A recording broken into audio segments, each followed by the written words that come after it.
पत्रकारिता के 200 वर्ष पूरे होने पर एमसीयू भोपाल और वीर भारत न्यास द्वारा आयोजित कार्यक्रम प्रणाम उदंत मार्तंड की यह यात्रा आज फिर एक नए पड़ाव पर है।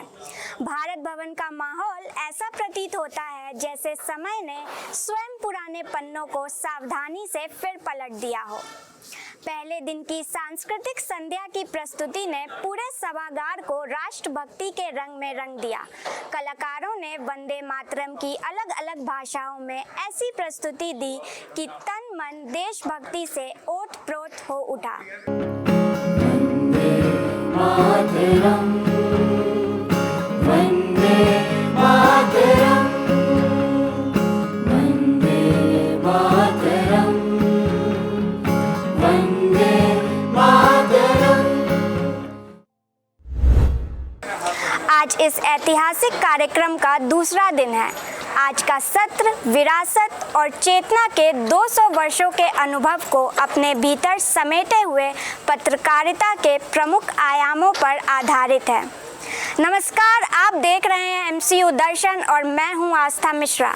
ले चलते हैं आपको ग्राउंड जीरो पर और दिखाते हैं हमारी खास रिपोर्ट। हजारों शब्द जो कुछ नहीं कह पाते हैं, शायद वह एक कार्टून कह देता है। एमसीयू भोपाल द्वारा आयोजित प्रणाम उदंत मार्तंड कार्यक्रम का आज दूसरा दिवस है, जहां देश के प्रख्यात कार्टूनिस्ट लाइव कार्टून बना रहे हैं।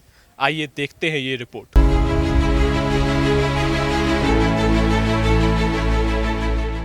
सर, आपकी ये रचना भारत के राजनीतिक वर्तमान परिदृश्य से किस प्रकार संबंध रखती है? केवल राजनीति से इसका संबंध नहीं है। इसके पीछे कहने का अर्थ यह है कि हम ज़्यादा बात न करें और काम ज़्यादा करें, तो इसलिए इसको मैंने वक्ता की जगह बक्ता लिखा है।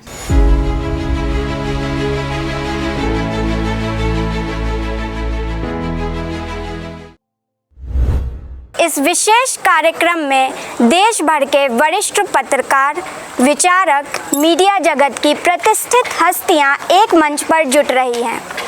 पूर्व 2 सत्रों के बाद आज सुबह आयोजित हुआ तीसरा सत्र और इस सत्र का विषय रहा भारतीय पत्रकारिता का वैचारिक अधिष्ठान। इस अहम चर्चा में प्रफुल्ल केतकर, जयशंकर बाबू, विष्णु प्रकाश त्रिपाठी और सोमा बंदोपाध्याय जैसे वरिष्ठ विचारक और पत्रकार शामिल हुए और मुकेश मिश्रा ने इस सत्र का संचालन किया।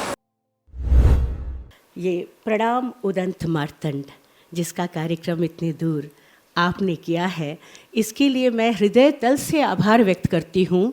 जिस कार्यक्रम को शायद बंगाल में होना चाहिए था, उसे आप इतने बड़े, इतने विशाल आयोजन के साथ आप यहाँ पर कर रहे हैं। जब मराठी भाषी, बांग्ला भाषी सारे बैठे हैं तो निश्चित रूप से हमारे पास पूरे भारत का वो भाषाओं का ज्ञान है। जब ध्यानस्थ होंगे तब आत्म केंद्रित होंगे, जब आत्मनियंत्रित होंगे तब आत्मनिर्णय का अधिकार होगा, तब स्वबोध होगा, जागरण होगा, स्वबोध जागरण होगा।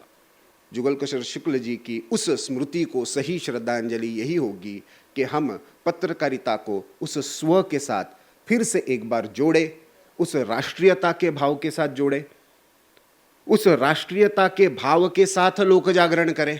पत्रकारिता की मूल आत्मा क्या है, बदलते दौर में उसकी जिम्मेदारी क्या होनी चाहिए और सच को बचाए रखने की चुनौती कितनी बड़ी है, इन सभी विषयों पर यहाँ गहन चर्चा सुनने को मिली। इसके बाद आयोजित हुआ चौथा सत्र। इस सत्र का विषय रहा भूमंडलीकरण के बाद भारत और मीडिया।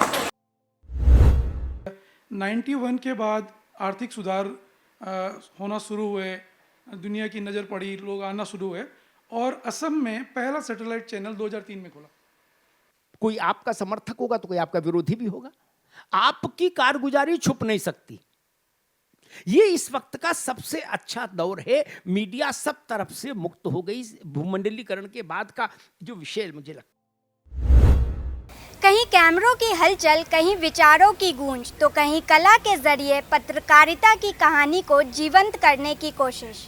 हमारे संवाददाता लगातार कार्यक्रम के हर क्षण को कैमरे में कैद करते नजर आए। कभी चर्चाओं के बीच, कभी प्रदर्शनी में, तो कभी दर्शकों की प्रतिक्रियाओं के साथ। कार्टून मेकिंग से लेकर प्रदर्शनी तक हर गतिविधि हिंदी पत्रकारिता की 200 साल पुरानी यात्रा को नए अंदाज में बयां करती दिखी।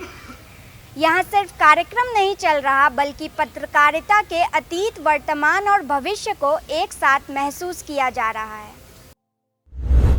अगर लोग हम पर विश्वास नहीं कर रहे हैं, भरोसा नहीं कर रहे हैं, तो हमें सोचना होगा क्यों नहीं कर रहे हैं और हमें अपने आप को सुधारना होगा। तो जानकारी लेने के लिए तो यह टूल ठीक है, लेकिन प्रोफेशनल तरीके से आपको कोई यूज़ करना है तो थोड़ा खतरनाक होगा। उससे बचने के लिए आपको उसकी पूरी तैयारी रखनी पड़ेगी, कैसे मुझे उसको यूज़ करना है, कब कहाँ किस चीज़ को वापस अपने एंड पे वेरीफाई करना है। निस्संदेह उसको हम लोग यहाँ पर सेलिब्रेट कर रहे हैं। उसका इतना बड़ा आयोजन माखनलाल चतुर्वेदी विश्वविद्यालय ने किया है और देश भर के जो है दिग्गज पत्रकार यहाँ आए हैं, तो मुझे भी इस महायज्ञ में शामिल होकर अच्छा लग रहा है। तो निस्संदेह ये एक बहुत बहुत अच्छी अनुभूति, बहुत अच्छी उपलब्धि थी। तो मुझे लगता है कि ऐसा मानने का कोई आधार नहीं है कि आज के दौर में अच्छी पत्रकारिता नहीं हो रही है।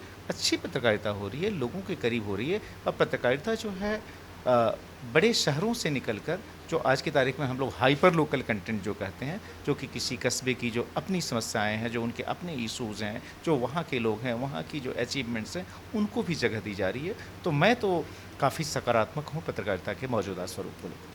आप कहते हैं कि हम पत्रकार हैं, हम 10 साल से काम कर रहे हैं, 20 साल से काम कर रहे हैं, और आप अपने मोहल्ले में बाहर खड़े होते हैं, कोई आपको पहचान नहीं रहा है क्या? प्रणाम उदंत मार्तंड केवल एक आयोजन नहीं बल्कि हिंदी पत्रकारिता की 200 वर्षों की गौरवशाली यात्रा को नमन है। जहां एक ओर इतिहास की विरासत है तो वहीं दूसरी ओर नए भारत और नए मीडिया की दिशा तय करने वाले विचार भी।